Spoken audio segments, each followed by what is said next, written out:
আসসালামু আলাইকুম, welcome to my channel. আজকে আমি যে রেসিপিটা আপনাদের সঙ্গে শেয়ার করব সেটা হচ্ছে চিংড়ি মাছের পাতুরি।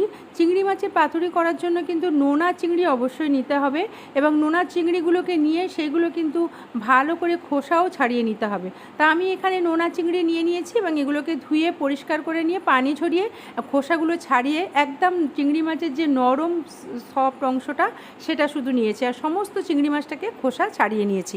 তা খোসা ছাড়িয়ে নিয়ে এটাকে আমি সাইড করে দিয়ে আমি একটা মিক্সচার বোলের মধ্যে আমি দিয়ে দিচ্ছি কাজু এবং দিয়ে দিচ্ছি সরষা পোস্ত এবং তার সঙ্গে একটু আদা বাটার পেস্ট, আর দিয়ে দেবো এখানে আপনার টক দই কিন্তু পানি ছাড়া টক দই, অর্থাৎ পানি শুদ্ধ টক দই দেবো না, এরকম সলিড টক দই একটা দেবো এবং খুব অল্প পরিমাণে দেবো। দিয়ে সব রকম দিয়ে আমি একটা পেস্ট তৈরি করে নিলাম পেস্টটা, এবং আমি একটু চিংড়ি মাছের মধ্যে সব পেস্টগুলো দিয়ে দিলাম। এবার এর মধ্যে আমি কিছু শুকনো মশলা দিয়ে দেবো। তা শুকনো মশলার মধ্যে আমি এখানে দিয়ে দিয়েছি জিরে গুঁড়ো, ধনিয়া গুঁড়ো, এবং ধনিয়া গুঁড়োটা দেখুন একটু বেশি পরিমাণে দিয়েছি কারণ ধনিয়া গুঁড়োর টেস্টটা এতে ভালো লাগে। তা হলুদটা কিন্তু খুব কম পরিমাণেই দিতে হবে এবং আমি কমই দিয়েছি, আর শুকনো লঙ্কা গুঁড়োও দিয়েছি, সেটাও অন্তত কম পরিমাণে দিলেই ভালো। তা এর মধ্যে আমি দিয়ে দিলাম নুন, দিয়ে দিলাম স্বাদ মতো, দিয়ে এইবার আমি দিয়ে দেবো মাস্টার অয়েল। তবে চিংড়ি মাছের পাতুরিতে কিন্তু মাস্টার অয়েল অবশ্যই দিতে হবে, সাদা তেল বা ভেজিটেবল অয়েল একদম দিলেই চলবে না, কারণ মাস্টার অয়েলের যে ঝাঁঝালো গন্ধটা সেটাই পাতুরিতে খুব সুন্দর টেস্ট দেয়। তা আমি সব মশলাগুলো দিয়ে আমি ভালো করে চিংড়ি মাছটা ভালো করে মাখিয়ে নিলাম।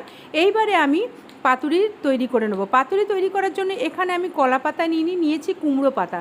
যেহেতু কুমড়ো পাতাগুলো একটু শক্ত টাইপের হয় সেজন্য আমি দু হাতে ভালো করে দলে নিয়ে এটাকে একটু সফট করে নিলাম। তারপরে এর মধ্যে আমি চিংড়ি মাছটা দিয়ে দেবো। তা চিংড়ি মাছটা কীভাবে আমি দেবো সেটাই আমি আপনাদেরকে দেখাচ্ছি। দেখুন এইভাবে কিন্তু চিংড়ি মাছটা পাতুরির মধ্যে দিয়ে তারপরে পাতুরিটা রেডি করতে হবে। তো এখানে আমি কিন্তু পাতুরিটা রেডি করার জন্য আমি বাইন্ডিং করব, কিন্তু বাইন্ডিং না করলেও হবে, তাও আমি বাইন্ডিংটা আপনাদের করে দেখাবো। খুব রাফ বাইন্ডিং করলেই হবে, কারণ যেহেতু কুমড়ো পাতা এটা তেলের মধ্যে দেওয়ার সঙ্গে সঙ্গে সফট হয়ে যায় এবং সেট হয়ে যায়, খুলে যায় না। কলা পাতা যেমন খুলে যায়, কুমড়ো পাতা কিন্তু খোলে না। তা পুরো রেসিপিটা দেখার জন্য, অর্থাৎ পুরো ভিডিওটা দেখার জন্য আমার বিশেষ অনুরোধ রইল, এবং যদি ভালো লাগে অবশ্যই লাইক করবেন, শেয়ার করবেন এবং প্লিজ কাইন্ডলি সাবস্ক্রাইব করে পাশে থাকবেন।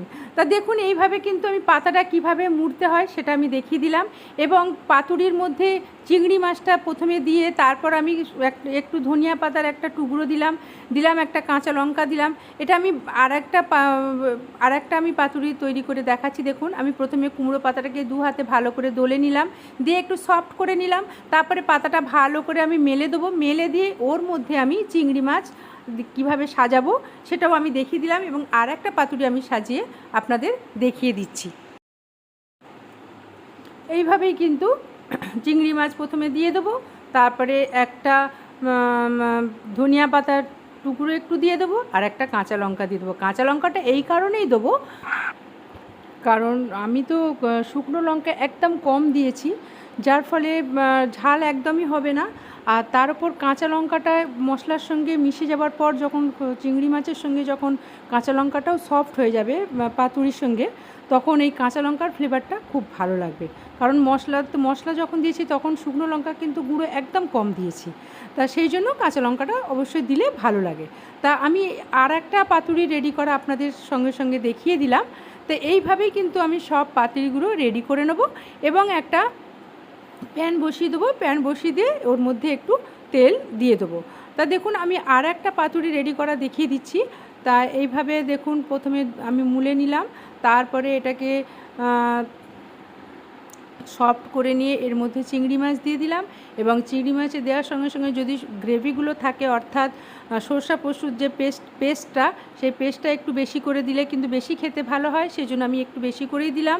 এইবার এর মধ্যে ধনিয়া পাতার টুকরো দিলাম এক টুকরো, এবং একটা কাঁচা লঙ্কাও দিয়ে দিলাম।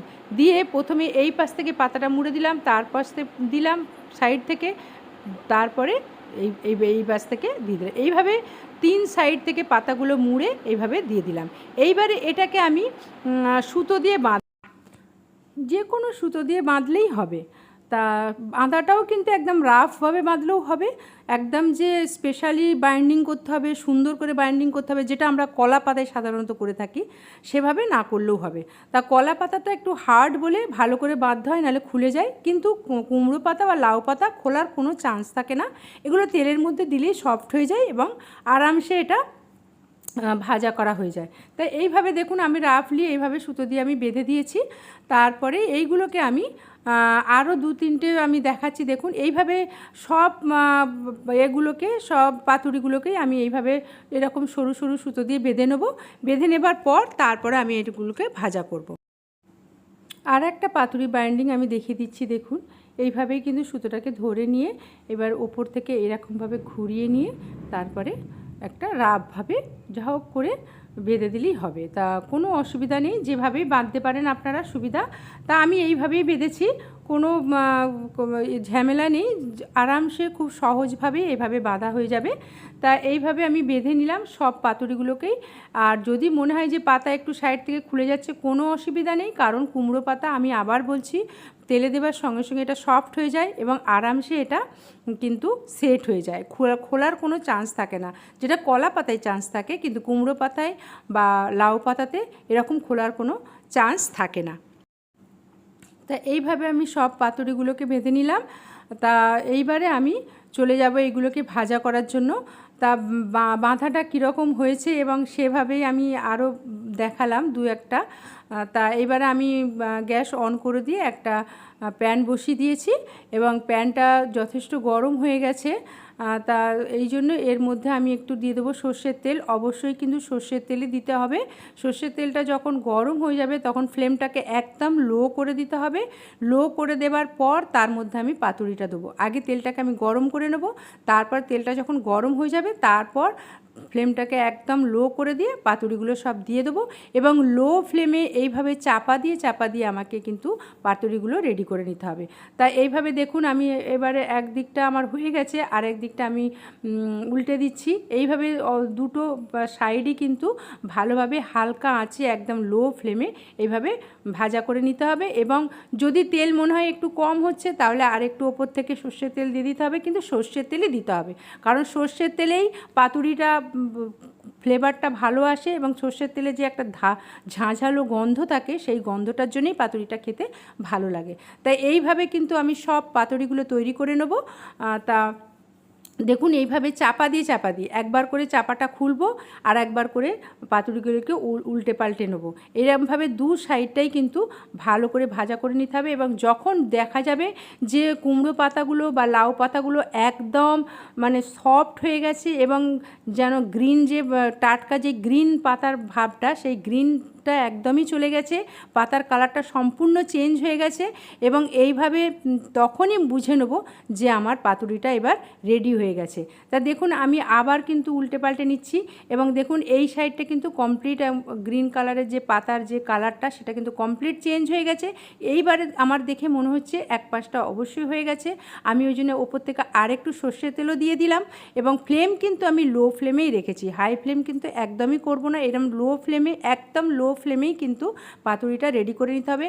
হাই ফ্লেম করলে কিন্তু পাতাগুলো পুড়ে যাবে এবং মাছের যে সর্ষা পোস্ত যে একটা গন্ধটা, সেই গন্ধটা কিন্তু আসবে না, কাঁচা কাঁচা থেকে যাবে, সর্ষা পোস্তুর একটা কাঁচা কাঁচা ভাব গন্ধ থেকে যাবে এবং পাতাগুলোও পুড়ে যাবে, ভেতর থেকে সফট হবে না, চিংড়ি মাছটাও সেদ্ধ হবে না। সেই জন্য একদম লো ফ্লেমে পাতুড়িটা রেডি করে নিতে হবে। খুলে আর একবার দেখিয়ে দিচ্ছি। দেখুন এই দেখো একদম কিন্তু কুমড়ো পাতাগুলো কিন্তু একদম নরম হয়ে গেছে এবং তেলও ওপর থেকে উঠে এসছে এবং পাতাগুলোর গায়ে কিন্তু তেল লেগে গেছে, কিন্তু এই পাতার কালারটাও একদম চেঞ্জ হয়ে গেছে। এইভাবে আমি কিন্তু পাতুড়িটা রেডি করে নিয়েছি এবং পাতুড়িটা এবার আমি চাপাটা খুলে আমি গ্যাসের ফ্লেমটা বন্ধ করে দেবো। চাপাটা খুলে আমি আর একবার দেখিয়ে দিচ্ছি পাতুড়ির যে পাতার যে কালারটা, সেটা আমি আর একবার দেখিয়ে দিচ্ছি। দেখুন এই রকম থাকবে। এবার আমি গ্যাসের ফ্লেমটা বন্ধ করে দিয়ে আমি পাতুড়িগুলো একটা প্লেটে সার্ভ করে নিলাম নিয়ে এইবার আমি পাতুরিগুলোকে খুলে আমি দেখাবো ভেতরটা কতটা চিংড়ি মাছটা সফট হয়েছে, এবং সেটা আমি পাতুরিগুলোর যখন পাতাগুলো খুলবো তখনই আপনি বুঝতে পেরে যাবেন। এবং পাতা শুদ্ধই কিন্তু পাতুরিটা খাওয়া যাবে, বা পাতা নাও খেতে পারেন, শুধু পাতুরিটা খেতে পারেন। তা আমি তাও পাতাগুলো খুলে খুলে আমি দেখাবো যে কত সুন্দর চিংড়ি মাছটা সেদ্ধ হয়েছে এবং কত সুন্দর দেখাচ্ছে। দেখুন, একটা পাতুরি আমি খুলে নিয়েছি, আর একটা পাতুরি আমি খুলে দেখাচ্ছি। সুতোগুলোকেও একটু সরিয়ে দিচ্ছি, একদম পাতলা পাতলা সরু সুতো আছে, যার ফলে এগুলো আরামসে খুলে যায়।